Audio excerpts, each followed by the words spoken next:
Joe Flacco goes crazy on Thursday Night Football and saves the Cincinnati Bengals season. That and more on today's edition of Locked On NFL. The new Locked On NFL. The madman Tyler Rowland is your double shot of NFL espresso with the Locked On local experts on every major story. Get ready, Rowland is revving up. The new Locked On NFL starts now. Locked On Podcast Network. Your team every day.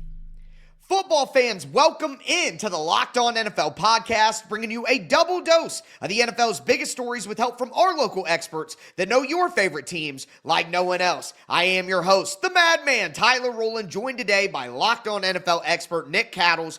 On today's show, we are going to talk about my madman's moneymaker, the best bets of Week 7. The Eagles will get back on track. The Colts should not be doubted, but we got to start with this big-time Thursday night matchup where Joe Flacco turns back the clock and saves the Cincinnati Bengals season. Before we get into it, though, I do want to thank you for making Locked On NFL your first listen. Reminder, you can follow our show and hear new episodes ad-free daily on Amazon Music, so go check that out. And thank you for being an everydayer here with us at the Locked On Podcast Network, where it's your team every day. Nick, Joe Flacco, Aaron Rodgers, balling out. What year is this? But what a massive win for the Cincinnati Bengals over the Steelers, and both those teams feel very differently after this one.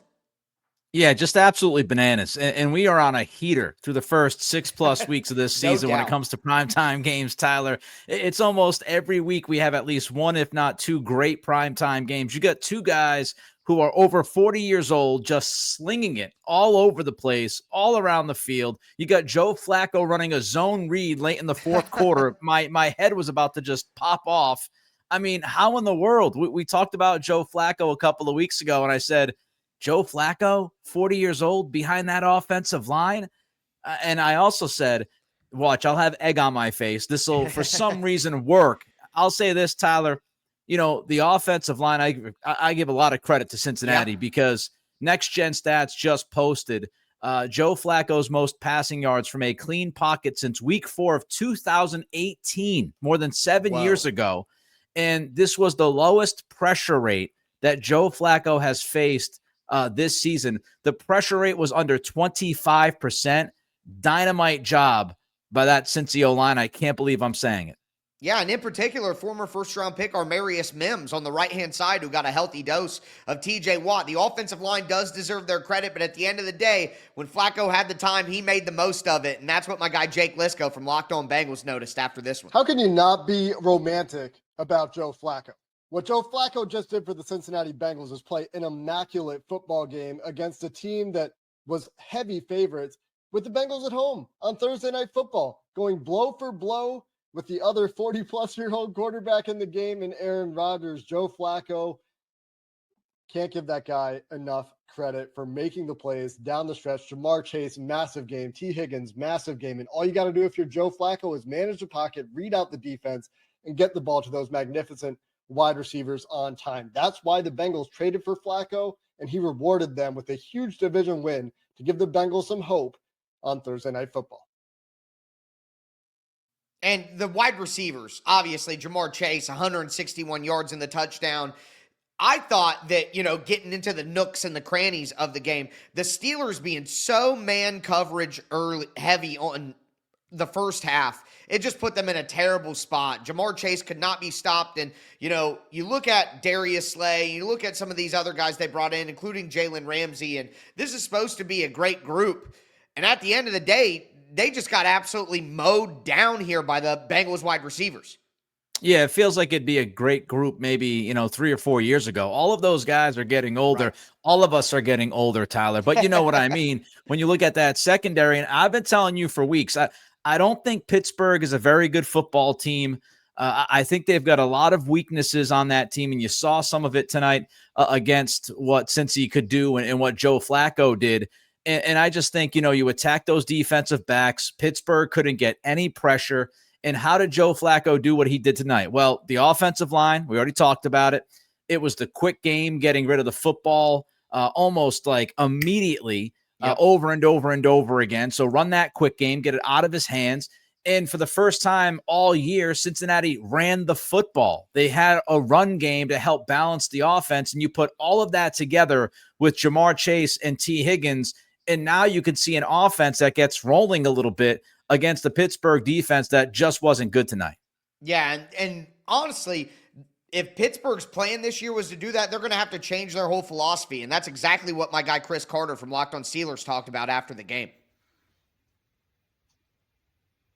Chris Carter of the Locked On Steelers podcast here after the Steelers have lost 33-31 to the Cincinnati Bengals on Thursday Night Football. The Steelers came out and they tried to run man defense with the Bengals receivers, but the Bengals receivers shows they could not stick with them. And that, to me, is a huge problem moving forward. The Steelers constructed this defense with the entire game plan of having Jalen Ramsey, Joey Porter, and Darius Slay be able to win in man coverage and take away star receivers. And they showed they could not do that tonight against the Cincinnati Bengals. That is going to be a big problem moving forward if they cannot rectify that. Granted, not every team's going to have receivers like the Bengals do, but that was what a big part of what this entire defense was structured on. If it can't do that moving forward, there's going to be a lot of changes that have to be made, but we'll talk about that more on the Locked On Steelers podcast. I'm your host, Chris Carter. Get it wherever you get your podcasts and on YouTube.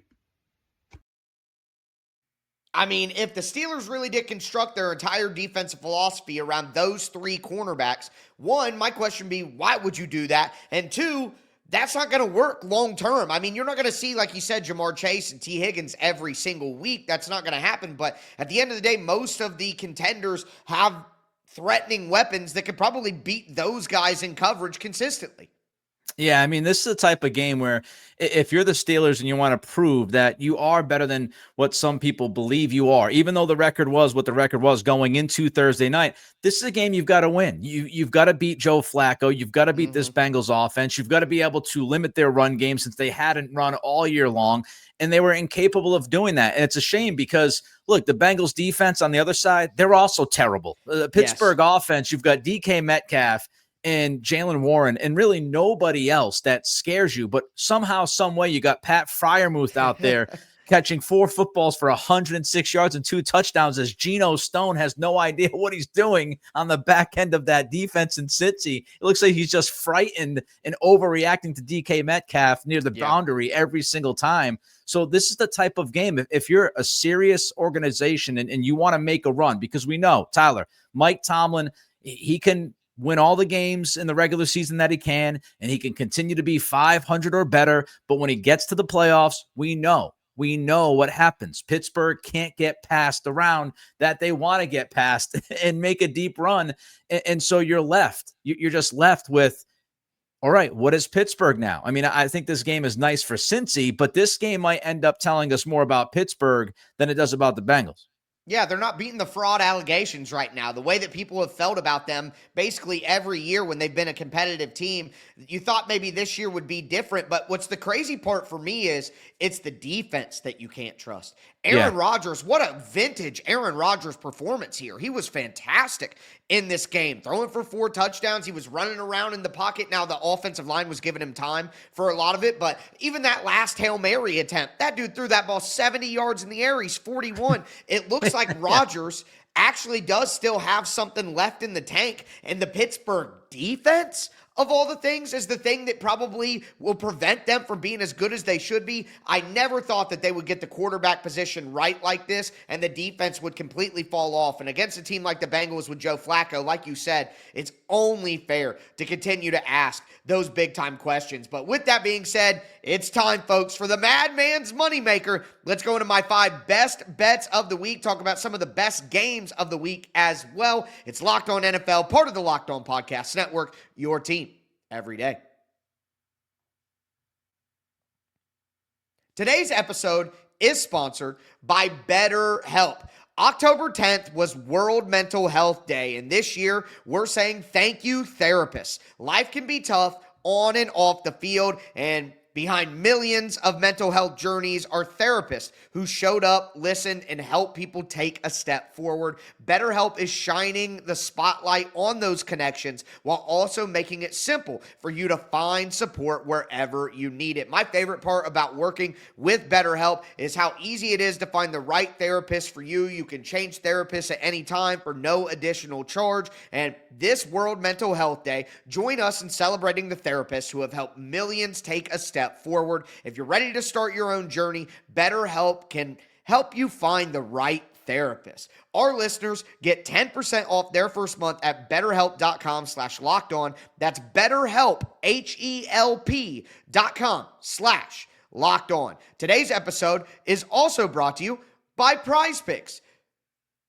Every day, we make decisions, but on Prize Picks, being right can actually get you paid. Don't miss the excitement of this football season with Prize Picks, where it's good to be right. Playing Prize Picks is such a fun, simple way to add more excitement to football. You just pick more or less on player projections like Josh Allen passing yards, Saquon Barkley rushing touchdowns, and you're in the game. I love Prize Picks because I can literally make my lineup in under a minute. And again, it's super simple. You just pick more or less on passing yards, rushing yards, touchdowns, all in one lineup.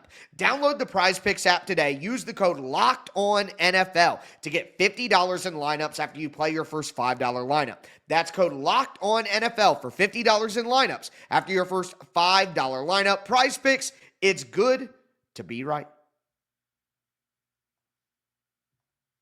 All right, Nick, let's continue today's edition of Locked On NFL. We talked about a great Thursday night football matchup, and as Nick astutely pointed out, we have had some great primetime matchups so far this season, but hopefully we get some more fantastic matchups in Week 7. And my first best bet of the week is the Philadelphia Eagles -2.5 against the Minnesota Vikings. And let me just say, I know that the Eagles are in crisis, and that's something that my guy Louis DiBiase from Locked On Eagles talked about this week. The offense has been a massive disappointment in 2025. Nick Sirianni is at fault for a lot of these issues as well, with the decision to promote Kevin Patullo as the play caller. I think a lot of their issues with penalties and undisciplined style play is on Nick Sirianni. So because of that, there's a lot of debates again about Nick Sirianni being the long-term answer as the head coach. Has he just been carried by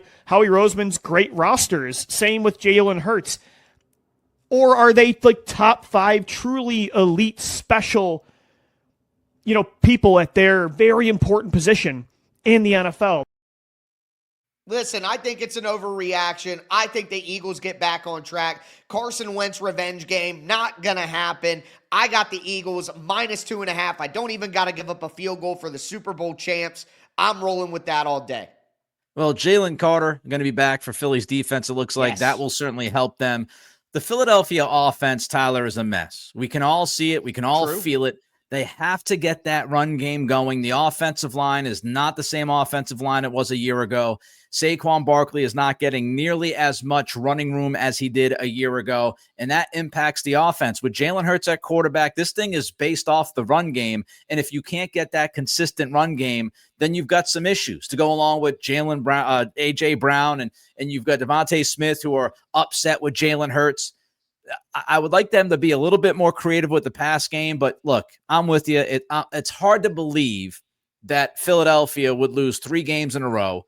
Let's not forget they won at Tampa 3 weeks ago.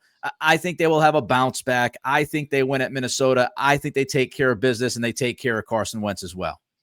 And you know what helps get that run game going? A bottom 10 run defense from the Minnesota Vikings, giving up 133 yards per game. Eagles -2.5, an agreement there. The next game that we got to get into is one of the best games of the entire weekend. We have the 5-1 Indianapolis Colts against the 4-2 Los Angeles Chargers. And right now, the Colts are underdogs on the road, but I think you have to trust them, and a lot of it has to do with Shane Steichen is cooking, as our guys from Locked On Colts talked about this week. And Shane Steichen just came into the season very prepared with Daniel Jones, and both of them are operating at such a high level, and you give a lot of credit to what Steichen's been able to do, again, with a quarterback that the whole league was ready to cast off, that we were ready to cast off on this show as well. They've just been fantastic. So Shane Steichen, like you said, for everything, Jake, like just being a head coach, winning the days on Sunday, getting everyone on the same message, holding guys accountable have been great. But Shane Steichen, the offensive whiz kid that he was hired to be, has very much come to fruition this season. He is maximizing the I mean, Steichen is cooking out there, and the Chargers just gave up 27 to the Dolphins. Before that, they gave up 27 unanswered to the Commanders. I do not trust the Chargers defense, even at home. Give me the Colts and the points. I love that one. It's maybe my favorite one of the week. Going against you, I'm going to take the point and a half. Look, if you've got the Colts, right, the Colts offensively have done a fantastic job. You just heard the guys wax poetic about Shane Steichen. He's been tremendous, and Daniel Jones has been really good. But I do have some questions about this Colts defense. It's been a little shaky. And look at what Jacoby Brissett did last week to this Colts defense. True. Kind of surprising to me. So I think we could have a back and forth here. And look, I just can't. I can't pick against Justin Herbert. I believe I did it last week. I paid for it. I think he does enough to squeak out a victory. I think Daniel Jones will turn the football over at least once, if not a couple of times. I think the Chargers will do just enough at home to win this football game. Betting on Daniel Jones over Justin Herbert does feel weird, but you want to get weird? Let's get weird. All right. Moving on. The third game of the Madman's Moneymaker is another fantastic matchup. On Sunday Night Football, the Atlanta Falcons go to San Francisco. And look, you're playing San Francisco. It's never easy. In San Francisco, they are formidable. But the Falcons look explosive right now. And that's something my guy Aaron Freeman from Locked On Falcons talked about on Locked On Falcons. The main thing that stood out for this offense was the explosiveness. And again, some of it was just, Bijan being Bijan. Some of it was Drake London being Drake London. But some of it was the sort of intentionality that has been sorely lacking when it comes to designing explosive plays. You saw that with some of the play action passes that the Falcons had. We've talked for months, almost a full year, talking about where is the play action passing game. And again, it wasn't perfect in this game, but it was certainly, again, there's been seemingly steady progress there with a number of those big passes to Drake London. With how banged up the Falcons are, or the 49ers are, and how hot the Falcons are, I think the Falcons go in there and take the win. This San Francisco backup magic has to end eventually. So give me the Atlanta Falcons plus 1.5. I would honestly probably go with the money line in general at plus 108 because I think the Falcons are going to win the game. No Nick Bosa, no Fred Warner after last week. It's got to matter. San Francisco has just been absolutely smoked by injuries for the last few years. I mean, it's truly unbelievable how many dudes have been hurt on this football team. The entire offense is banged up at wide receiver, especially. The guy who might be the healthiest is Run CMC. Think about that for a minute when Christian McCaffrey is the healthiest dude on your roster. I also think Trent Williams, he's not the same, Tyler. He has been an elite left tackle for a long time, but it finally looks like age is catching up with him. So I think San Francisco has a number of issues going into this one. The Falcons defense, we saw it last weekend. They're fast. They're aggressive on defense. I think Michael Penix against not much of a pass rush. I mean, if you look at the numbers from San Francisco since Bosa went down, they can't get to the quarterback. Right. I'm going to go with Atlanta as well. Yep, I'm with you there. I think that's a good one. And again, folks, I don't like to do all the money lines because I like to have a little extra protection built in there, but I feel good about Atlanta in this one at the plus 108 on FanDuel. But with that being said, we got a couple more games to go over, and two teams that me and Nick know a little bit about face off this weekend. Do want to let you know that today's episode is brought to you by Mazda. Mazda crafts cars for those who do more than simply move. Mazda delivers confidence with every ride with more IIHS Top Safety Pick awards than anyone else as of August 2025. Whether it be footwork, breath work, we know our favorite athletes sweat all the details, and Mazda brings the same intention to how they craft every model. You can feel the Japanese craftsmanship in every detail, from the metallic accents to the available Napa leather upholstery. You can make everyday drives feel like anything but. From smooth handling to intuitive controls, with all-wheel drive standard and every crossover SUV, you can drive with confidence through almost any season. I have a Mazda CX-5 at home. Absolutely love it. I know you guys would love a Mazda too, because like our favorite players, Mazda sweats every detail, because when you make every move count, impossible becomes irrelevant. It's Mazda. Move and be moved. Today's episode is also brought to you by Rougiet. What do you get when you have a bald eagle standing on top of a silverback gorilla riding a T-Rex? The answer is confidence, folks. Pure confidence. And that's exactly where Rougiet Go Long comes in. It's not just another ED pill. It's a total game changer for your confidence. Go Long combines 2 doctor-trusted medications into one dual-action formula so you can get hard and go the distance. The effects can last up to 36 hours. That's confidence all day, all night, and even into the next day. The process is simple. You connect with a board-certified doctor 100% online, and if prescribed, your treatment ships discreetly right to your door. Ready to level up your confidence in the bedroom? Head to Rougiet.com and use the code LOCKEDONNFL for 15% off your first order. Once again, that's Rougiet, Rugiet.com, promo code LOCKEDONNFL, and make sure that you use our code so they know that we sent you.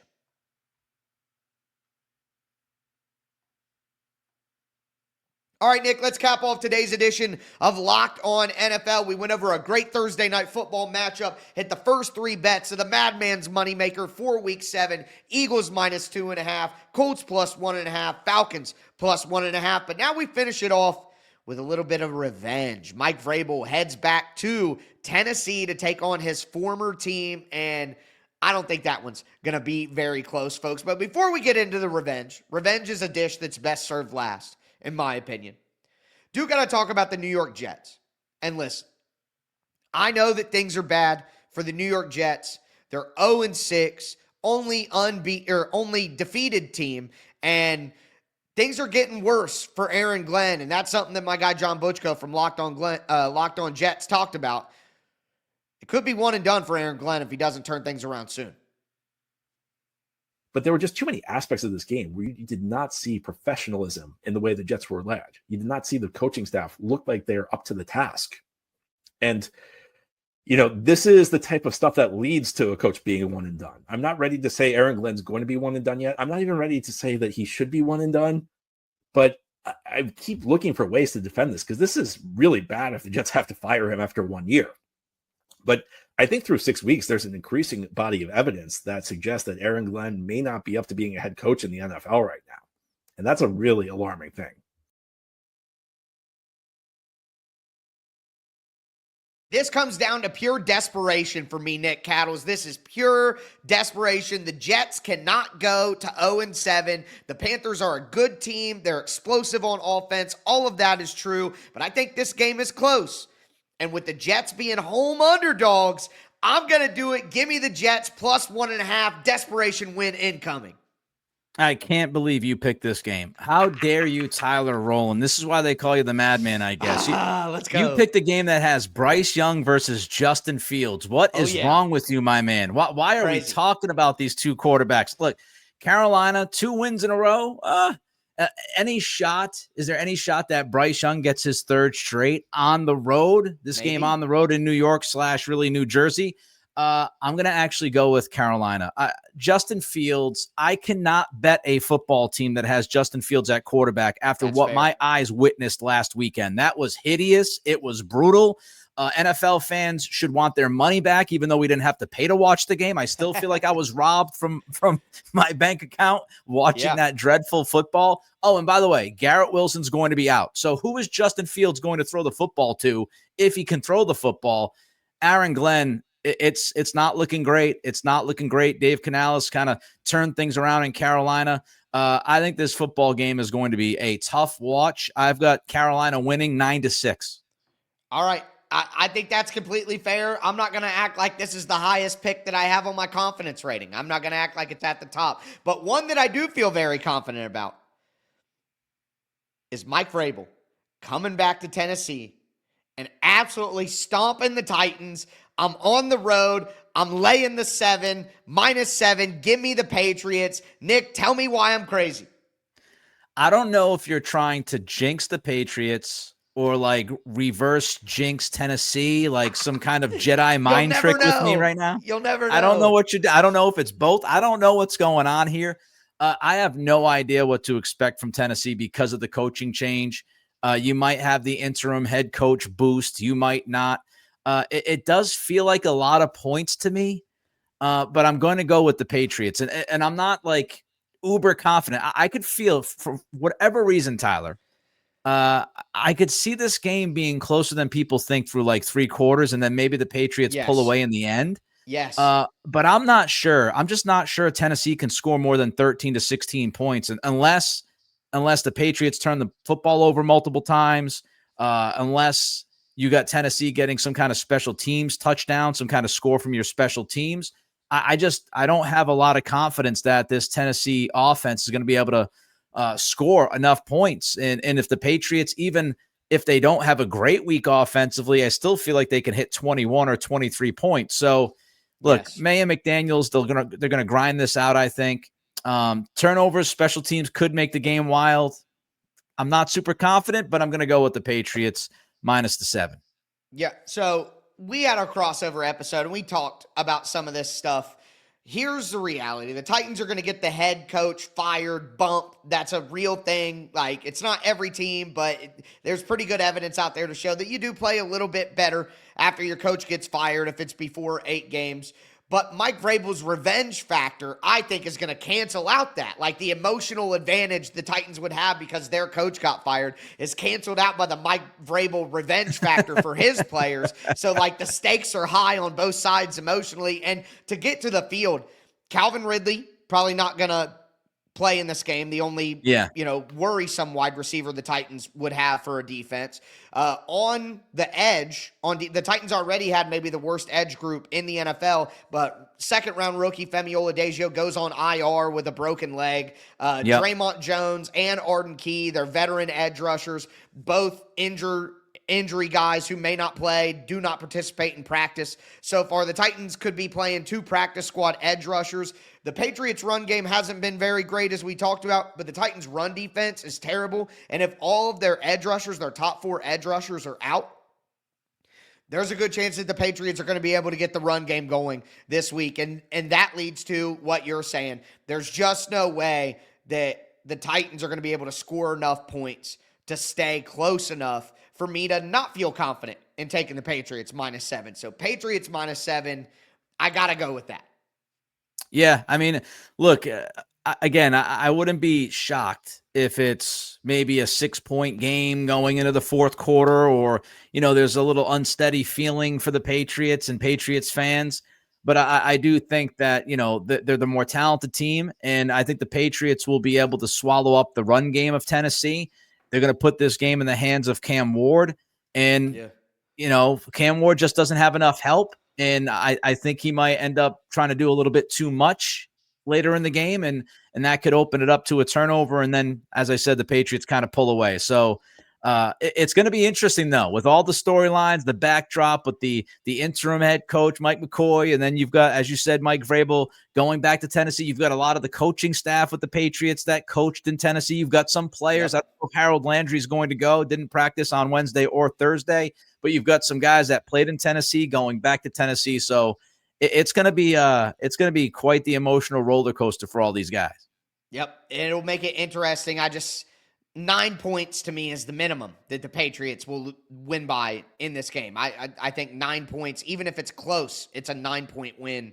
And if it's any other outcome, it's going to be way worse than that. So with that being said, that is going to do it for today's edition of Locked On NFL. Great Thursday night football matchup. Hit the Madman's Moneymaker. As I tell you guys every episode, I am your host, the Madman Tyler Rowland, for my co-host, Nick Cattles. Thanks for tuning in, and stay safe out there.